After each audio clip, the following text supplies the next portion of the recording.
Here are some ideas on practicing open strings just to work on clarity of sound, especially with string crossings. I find that some of the hardest things we do as bass players is to play string crossings where one or both of the strings is an open string. The bow doesn't seem to like to respond quite as nicely or behave quite as well to an open string as it does to a stop note. It's part of it, I think, is because we don't have the flesh of our fingers kind of controlling some of the overtones.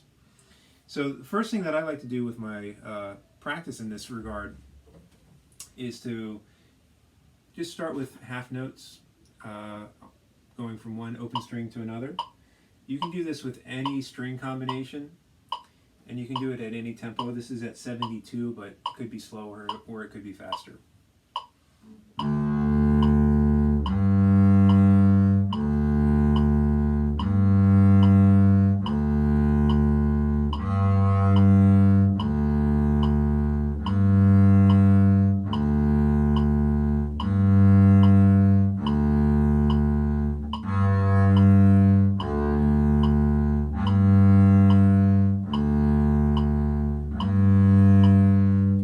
Notice I didn't get every single one of those as clean and articulate as I would like. The goal here is to get into I kind of get into a meditative or a fixated state, really. It's kind of obsessive, an obsessive state. I get a little fixated on really focusing on consistency. Consistency, cleanliness, and clarity are things that I always try to strive for in my playing and my practicing. And then I could switch orders. I could do the down bow on the G and the up bow on the D instead, or again, we could use the A string and the E string. These kind of combinations can vary and whatnot. So after I've done those half notes for a while, maybe a full minute, I would go to quarter notes. And just to give some variety to demonstrate, I'm going to change the bowing around from what I was just doing.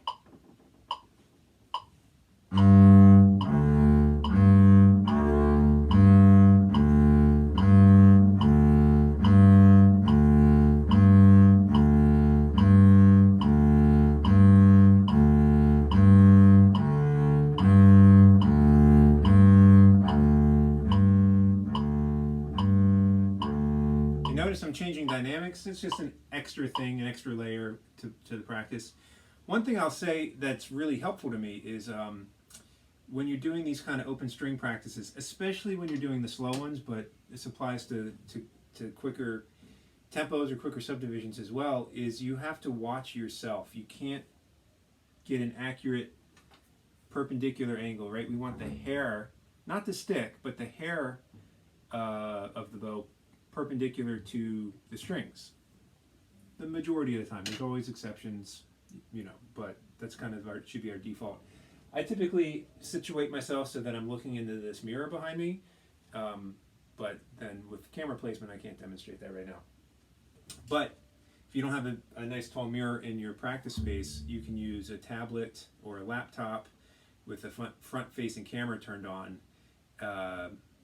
I'm staring at myself right now on my iPad, but that's another way to watch yourself bowing. I just never been able to get an accurate read on my bow angle when I'm looking directly at the point of contact. I have to have that triangulated in a reflection.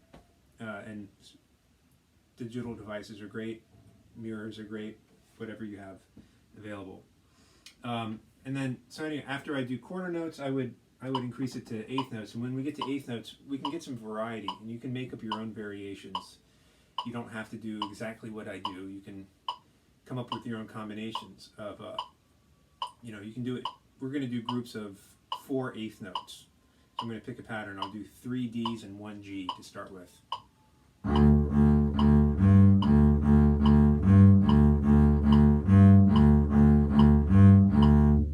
And I can move that 1 G to the 3rd eighth note, the 2nd eighth note, or the 1st eighth note.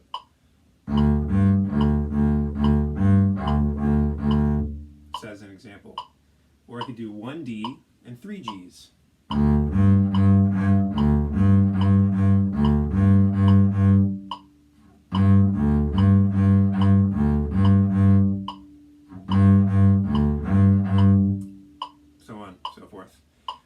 2 Ds, and 2 Gs.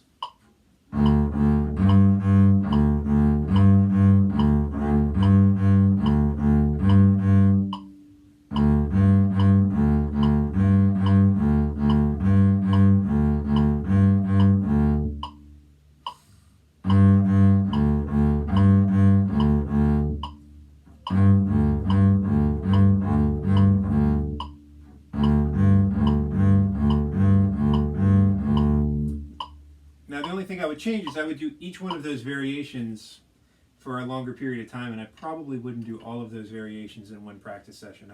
I would say more time spent on fewer would be more beneficial than kind of glossing over a bunch of variations in one practice session for just 4 repetitions. But you do what makes sense to you and what seems to be best. And then, once that starts feeling comfortable and in control, just like we went from half notes to quarter notes to eighth notes, you can try going to 16th notes, or you can just change the tempo on the metronome and increase the tempo or decrease the tempo. There's a lot of variety with this, and you have some freedom with your practice time to really determine how to best serve yourself. Sometimes, I remember when I was a student, when I was young, I was practicing obsessively for more hours per day than I probably needed to. I didn't like things to be open-ended, and I had to work through every possibility and every variation if I wasn't given explicit directions, this step and then this step and then this step from my teacher. But I think the exploration is worthwhile, and it helps you develop some things that are fun for you, and it helps you to also personalize working on your strengths and weaknesses. So some of those bowing variations might be easier for you, so you spend less time on them. Some of them might be harder for you, so maybe you spend more time on them. The ones that feel easy, start with those so that you get some confidence and you get some comfort built up as you either push the tempo or move up to 16th notes. And then there's a whole world of exploration if you go into a triplet subdivision as well, which we're not talking about today. We're sticking to duples. Anyway, have fun. It's a worthwhile way to spend some practice time. You don't need to overdo it. This does not need to be something you spend 15 minutes on. A good 3 to 5 minutes in a practice session is plenty as part of your warm-up. Okay? Great.